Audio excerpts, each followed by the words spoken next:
எங்கேயுமே போக முடியல, வாக்கிங் போக முடியல. ஒரு 5 பேர் வரோம், ஹெல்மெட்டில் மாட்டிக்கினே ஏன்னா மீனை வெட்டுற மாதிரி வெட்டி போட்டு போகிறான். என்ன பண்ணுறாங்க உளவுத்துறை? என்ன பண்ணுறாங்க? ஒரு ஆளுக்கு பிரச்சனைனா அதை செக்யூர் பண்ணுறதுக்கு என்ன வழின்றதை பார்த்து கையால் இந்த அரசு என்ன செய்ய முடியும்? நம்ம தொகுதியிலே எடுத்துக்கிட்டிங்கன்னா நம்முடைய திரு முன்னாள் ஊராட்சி மன்ற தலைவர் திரு மனோகர் அவர்களை வெட்டி படுகொலை.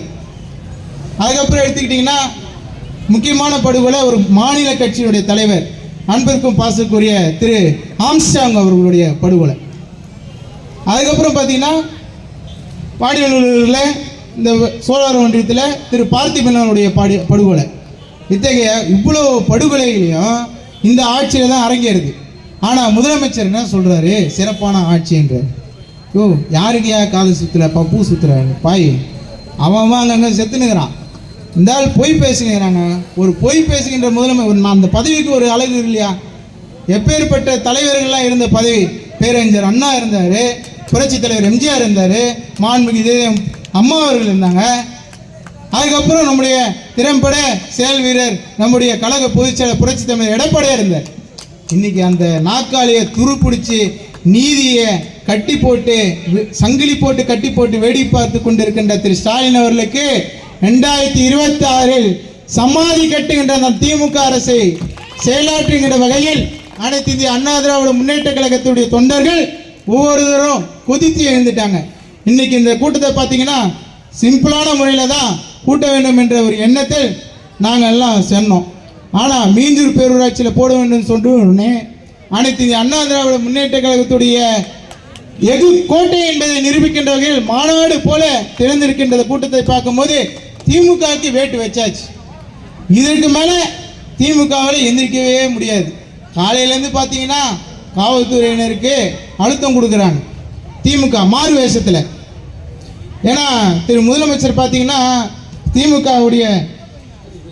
திமுகவுடைய நிர்வாகிகள் பார்த்தீங்கன்னா அவங்க ஒரு தப்பு செஞ்சுட்டாங்கன்னா அவங்க திமுக நிர்வாகி கிடையாது, திமுக அனுதாபிகள் தான் தப்பு செய்வாங்க. திமுக நிர்வாகி தப்பு செய்ய மாட்டாங்க. ஏன்னா ஸ்டாலின் சொல்லியிருக்கிறாரு, அந்த ஞானசேகரன் பாதிக்கப்பட்ட அந்த மா சுப்பிரமணியனும் சென்னை மாநகராட்சியோட துணை மேயரும் அவன் வீட்டில் போய் உட்காந்து சாப்பிட்றாங்க. ஏன் அந்த மாதிரி சாப்பிட்டுங்கிறான்னு கேட்டால் அவர் திமுக அனுதாபியம். அப்போ திமுக தொண்டம் கிடையாதா? ஒரு முதலமைச்சர் சட்டமன்றத்தில் இது பேசுகிறாரு, திமுக அனுதாபியம். ஒரு என்ன சொல்கிறதுன்னு தெரில. நீ ஒரு பொறுப்பில் இருக்கிற, நம்ம எதனா சொல்லிட்டா தப்பாகிடும்னு யோசிக்கிறேன். மற்றபடி நீ கேவலமான ஆள் தான், அதில் எந்த மாற்று கருத்தும் கிடையாது. திரு ஸ்டாலின் அவர்களே, ஆட்சியில் நடத்துவதற்கு தகுதியற்ற மனிதன் யாருன்னா நீ தாயா. நான் சொல்கிறேன், நீ தான் தகுதியற்ற மனிதன். அந்த வகையில் பார்த்தீங்கன்னா இன்றைக்கி இங்கே காங்கிரஸ் சட்டமன்ற உறுப்பினர் ஒருத்தர் ஜெயிச்சார். மாவட்டம் சொல்கிற மாதிரி அவர் தாடிக்கார். இந்த பஸ் ஸ்டாண்டு அது மட்டும்தான் அவர் பண்ணினுக்கிறாரு. ஆல்ரெடி நம்முடைய முன்னாள் சட்டமன்ற உறுப்பினர் அண்ணன் பொன்ராஜா அவர்கள் பஸ் ஸ்டாண்டு தான் இருந்தது. ஒரு பஸ் ஸ்டாண்டு கூட கரெக்டாக தேர்ந்தெடுத்து போட முடியாமல் அந்த பஸ் ஸ்டாண்டை கட்டி போட்டு இவர் பஸ் ஸ்டாண்டை கட்டிக்கிறார். அவருக்கு தெரியாது, பாவம். அவருக்கு எங்கே வழி இருக்குது, எந்த ஊர் இருக்குதுன்னு தெரியாது. அவருக்கு தெரிஞ்சதெல்லாம் ஒரு பில்டிங் உள்ள உட்காந்துன்னு கட்ட பஞ்சாயத்து பண்ணிக்கின்னு அவன் வீட்டில் இருக்கிறது இதை பிடிங்கின்னு வரலாமா, இவன் வீட்டில் இருக்கிறத ஜன்னலில் பிடிங்கின்னு போகலாமான்ற ஒரே யோசனைக்கு தான் திரு துரை சந்திரசேகருக்கு அந்த யோசனை. மற்றபடி அவருக்கு எந்த யோசனையும் கிடையாது. அவருக்கு முன்னாடி ஒருத்தர் இருந்தார், முன்னாள் நாடாளுமன்ற உறுப்பினர் ஜெயக்குமார், அவர் விடுங்க, அவர் போயிட்டார். அவரே இப்போ ஒருத்தர் வந்திருக்கிறாரு, ஐஏஎஸ் அதிகாரின்னு சசிகாந்த் செந்தில். நன்றி சொல்கிறதுக்கு கூட ஊர் பக்கம் வரல. ஏன் ஜெயிச்சுட்டு போனேன்? ஏன்னா மக்கள் என்ன பண்ணுறாங்க, எந்தெந்த ஊர் இருக்குது, எந்தெந்த ஊராட்சி இருக்குது, எந்தெந்த பேரூராட்சி இருக்குது, எதனா ஒரு நலத்திட்ட உதவி பண்ணணும் என்ற ஒரு துளியும் என்ன ஐஏஎஸ் படித்தேன். இந்த ஐஏஎஸ் படித்ததுக்கான வேஸ்ட்டுன்றதே அந்த ப்ரூவ் பண்ணிட்டான். இன்னொருத்தன் ஐபிஎஸ் படிச்சுட்டு பைத்தியக்கார மாதிரி சுற்றினுக்கிறான் அந்த அண்ணாமலை. அதாவது இது படித்தவங்க நல்லா இருப்பாங்க, ரொம்ப படித்தா பைத்தியம் ஆகிடுவாங்க போது. அதுக்கு உதாரணம் இவங்க 2 பேர், சசிகாந்த் செந்திலே, இன்னொன்று ஐபிஎஸ் அண்ணாமலை. இவங்க 2 பேரும் ஒரு மென்டலுங்க. இந்த மென்டல் கேஸை வச்சுன்னு தமிழ்நாட்டில் இருக்கிற மக்கள் ஒவ்வொருத்தரும் ஒரு அவலநிலையாக இது பண்ணுறாங்க. பக்கத்தில் இருக்க இந்த இவர் ஒருத்தர் கும்மிடிப்பூண்டி சட்டமன்ற உறுப்பினர் ஒருத்தர் இருக்கிற டிஜே கோவிந்தராஜன், அவர் பார்த்தீங்கன்னா எப்போல்லாம் யாரெல்லாம் வந்து அதிமுக தொழில் செய்கிறானோ அவங்க பின்னாடி நாய் மாதிரி மோப்பம் முடிச்சுனே வர்றாரு. எந்த வேலை செய்கிறான், இவன் என்ன வேலை செய்கிறான், அவன் அந்த வேலை செய்கிறான். அப்படியே அந்த அவர் வந்து ஒரு கிரிப்பாகவே இருக்கிறாரு. எவனா வேலை செஞ்சானா அதிமுககாரன். தொழில்ன்றது எல்லாரும் செய்கிறது. அந்த தொழிலை கெடுக்கின்ற வேலையை மட்டும்தான் இன்னைக்கு வந்து திரு கோவிந்தராஜ் செஞ்சுன்னுக்கிறாரு. ஆனால் மக்களுக்கு நீ கோவிந்தா போட்டுங்கிற சாமி, அதை நீ முதல்ல ஞாபகம் வச்சுக்கோ. உனக்கு ஓட்டு போட்ட மக்களுக்கு ஒரு நல்லதும் செய்யலை. இதெல்லாம் விட்டுட்டு அதிமுக நோண்டி நின்றுனா அடுத்த வாட்டி நீ கண்டிப்பாக அதுக்கான விலையை நீ சந்திப்ப. அது மட்டும் இல்லாமல் இங்கே எடுத்துக்கிட்டிங்கன்னா பல்வேறு திட்டங்களை நம்முடைய ஆட்சி காலத்தில் கொண்டு வந்தோம், எல்லா விதத்துலையும் செஞ்சோம். இங்கே மீஞ்சூர் பேரூராட்சியில் நம்முடைய நிர்வாகிகள் கேட்டதுங்க இணங்க பார்த்தீங்கன்னா நம்முடைய நாடாளுமன்ற உறுப்பினர் அண்ணன் வேணுகோபால் டாக்டர் மருத்துவர் இருக்கும்போது அந்த ரயில்வேஸில் பேசி நம்முடைய முன்னாள் சட்டமன்ற உறுப்பினர் அண்ணன் பொன்ராஜா அவர்களும் சட்டமன்றத்தில் பேசினார். அதுக்கப்புறம் அதை சேங்ஷன் பண்ணி ரயில்வே பிரிட்ஜ் கொண்டு வந்தாங்க. நம்முடைய முன்னாள் சட்டமன்ற உறுப்பினர் மாவட்ட கழக செயலாளர் ஐயா பலராமன் அவர்கள் வந்து அதை போய் அங்கே அடிக்கல் நாட்டினார். அந்த பிரிட்ஜையை இன்னும் கட்டுனுங்கிறானுங்க. 38 மேற்பட்ட கிராமங்கள் மக்கள் வந்து காலையில் இந்த பக்கம் ஸ்கூலுக்கு வர்றதுக்கும் காலேஜுக்கு போகிறதுக்கும் வேலைக்கு போகிறதுக்கும் எவ்வளோ அவதிப்படுறாங்க. அந்த கேட்டு போட்டாங்கன்னா 16 வருஷம் ஆகுது சொல்கிறாங்க. அந்த மாதிரி எவ்வளோ ஒரு காலையில் நீங்கள் வந்து நின்று பார்த்தீங்கன்னா அந்த வேதனை தெரியும். அவ்வளோ ஒரு வேதனை. அதை பற்றிலாம் கவலையே படுறது கிடையாது திமுககாரன்.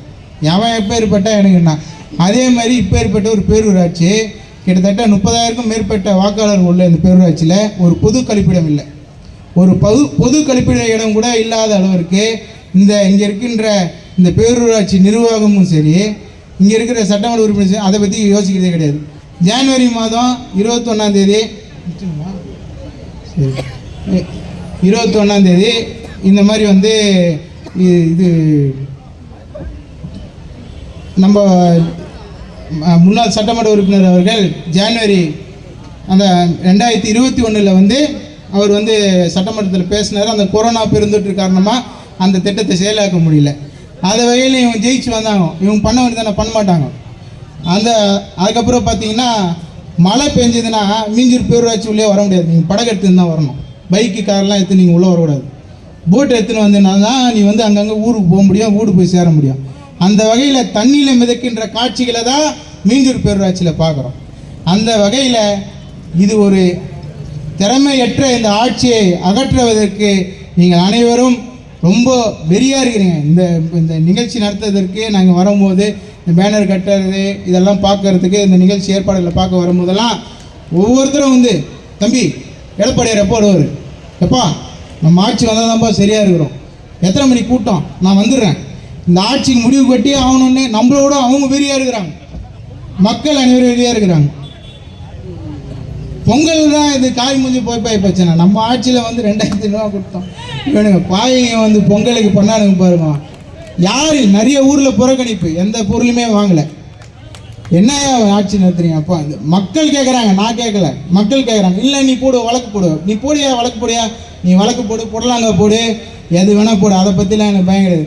அனைத்து இந்த அண்ணா திராவிட முன்னேற்ற கழகத்துக்கு யாருக்குமே அஞ்சுவது அந்த ஆண்டவனுக்கும் கழக தலைமைக்கும் மட்டும்தான் தவிர நீ எந்த இவனாக இருந்தாலும் நாங்கள் அதை பற்றி கவலைப்பட மாட்டோம். எவனுக்கும் பயம் கிடையாது. ஏனென்று சொன்னால் அனைத்து இந்திய அண்ணா திராவிட முன்னேற்ற கழகத்துடைய கூட்டம் பணக்காட்டு நெறி கூட்டம். எந்த சலசலப்புக்கும் நாங்கள் அஞ்ச மாட்டோம், எந்த சலசலப்புக்கும் அஞ்ச மாட்டோம். திராவிட முன்னேற்ற கழகத்துக்கு நம்ம சைடில் குரல் கொடுத்துனுக்குறாங்க. உதயநிதி அவனை பற்றிலாம் பேசக்கூடாதுங்க. அவன் ஒரு பிள்ளைக்கா பையன். அவனை பற்றி பேசியே நம்ம தரத்தை நம்ம குறைச்சிக்கூடாது. அவன் கிடக்குறான், அவன் சும்மா விளையாட்டு பையன், விளையாட்டுத்துறை அமைச்சர், விளையாட்டு பையனால விளையாட்டுத்துறை கொடுத்தாங்க. இப்போ அவங்க அப்பாவுடைய ஆட்சி நிறைவேற்ற துணை முதலமைச்சர் கொடுத்தாங்க. அது அவனை விட்டுருங்க, அவன் ஓரம் விட்டுருங்க. நம்மளுடைய டார்கெட்டு திரு ஸ்டாலின் அவர்கள் தான். ஸ்டாலின் தான் எதிரி, நம்மளுடைய ஒரே எதிரி ஸ்டாலின் தான். அதை மட்டும்தான் நம்ம கடைபிடிக்கணும். அந்த வகையில் வருகின்ற காலம் நம்முடைய பொற்காலம் 2026 நீங்கள் வேணால் எழுதி வச்சுங்க.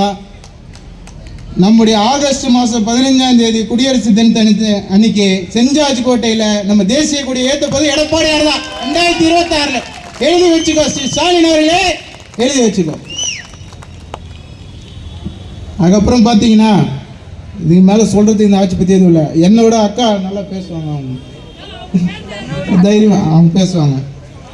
அந்த வகையில் இதை மட்டும் சொல்லி முடிதுகள்லாம் நான் நினைக்கிற முடிவுரையா, தாய் தந்தை இல்லாதவர் மட்டும் அடிமை அல்ல, தனக்கான மொழி இல்லாதவன் கூட அடிமைதான். நம்முடைய தாய் தமிழ் உள்ளவரை நம்ம என்றைக்குமே எந்த விஷயத்துக்கும் கவலைப்பட தேவையில்லை. அப்பேற்பட்ட இந்த தாய்மொழி அன்னை மொழியை காப்பாற்றி தந்த இந்த இந்த உயிர்நீத்த தியாகிகளுக்கு இந்த அஞ்சலி செலுத்துகின்ற நிகழ்வை நடத்துவதற்கு வாய்ப்பை ஏற்படுத்தி கொடுத்த கழக தலைமைக்கும் எங்களுடைய இந்த நிகழ்ச்சியை சீரும் சிறப்புமாக ஏற்பாடு செய்வதற்கு உறுதுணையாக இருந்த மாவட்ட கழக செயலாளர் அவர்களுக்கும் மற்றும் மீஞ்சூர் பேரூர் கழகத்துடைய நிர்வாகிகளுக்கும் மற்றும் எல்லென்றால் என்னையாக செயல்படக்கூடிய மற்றும் இன்னொன்று சொல்லணும்னா இந்த நாட்டினுடைய திருப்பு முனைகளாக திகழக்கூடிய நாளைய தலைவர்கள் இந்த மாணவரணி தான். இந்த மாணவரணி நிர்வாகிகளுக்கும் என்னுடைய மனமார்ந்த நன்றியும் பாராட்டுகளையும் தெரிவித்துக் கொள்கிறேன். இந்த என்னன்னா சரி ஐயோ ஒன்றைய நின்று குத்தி விட்டுனே இருக்கிறார். அந்த வகையில் சிறப்பான கூட்டத்தை ஏற்பாடு செய்வதற்கு அனைவரும் ஒத்துழைப்பு வழங்கிய நல்ல உள்ளங்களுக்கு நன்றி பாராட்டி விடைபெறுகிறேன். நன்றி, வணக்கம். அடுத்தபடியாக முன்னாள் சட்டமன்ற உறுப்பினரும் கழக அம்மா பேரவை இணை செயலாளர் அருமையண்ணன் திரு பொன் ராஜா பிகாம் பிஎல் எக்ஸ்எம்எல்ஏ அவர்கள் உரையாற்றுவார்.